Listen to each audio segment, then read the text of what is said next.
તો સ્વાગતમ મિત્રો, ધોરણ 10ના ગણિતમાં દ્વિઘાત સમીકરણ પ્રકરણમાં આજે આપણે આપેલું સમીકરણ એ દ્વિઘાત સમીકરણ છે કે કેમ તે ચકાસવા માટે એક ઉદાહરણ લઈએ.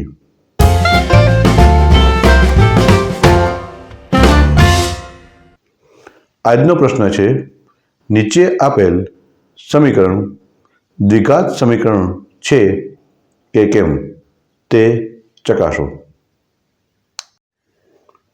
સમીકરણ આપેલું છે x-2 into x plus 1 is equal to x-1 into x plus 3.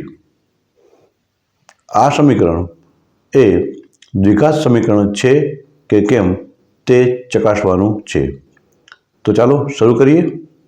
સૌપ્રથમ અહીં સમીકરણ x-2 into x plus 1 is equal to x-1 into x plus 3 માટે x into x plus 1 minus 2 into x plus 1 is equal to x into x plus 3 minus 1 into x plus 3 માટે x into x x square, x into plus 1 plus x minus 2 into x minus 2x minus 2 into plus 1 minus 2 is equal to x into x x square, x into plus 3 plus 3x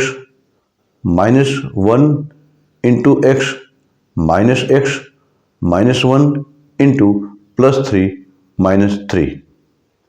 આપણે જોઈ શકીએ છીએ બરાબરની બંને તરફ x square પદ સમાન છે જે કેન્સલ થશે માટે plus x minus 2x minus x minus 2 યથાવત is equal to 3x minus x 2x minus 3 યથાવત માટે માઇનસ x અને માઇનસ 2 આ બંને પદોને બરાબરની જમણી તરફ ખસેડીએ તો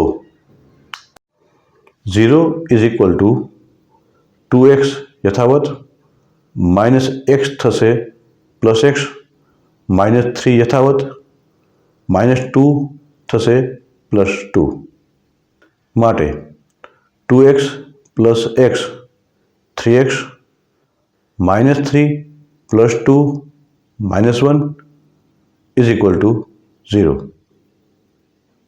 આ સમીકરણ શૂન્યેતર વાસ્તવિક સંખ્યા a માટે ax square plus bx plus c is equal to 0 પ્રકારનું નથી. આમ આપેલ સમીકરણ દ્વિઘાત સમીકરણ નથી. આ રીતે આપણને આપેલ સમીકરણ એ દ્વિઘાત સમીકરણ છે કે કેમ તે આપણે સરળતાથી ચકાસી શકીએ છીએ. આભાર.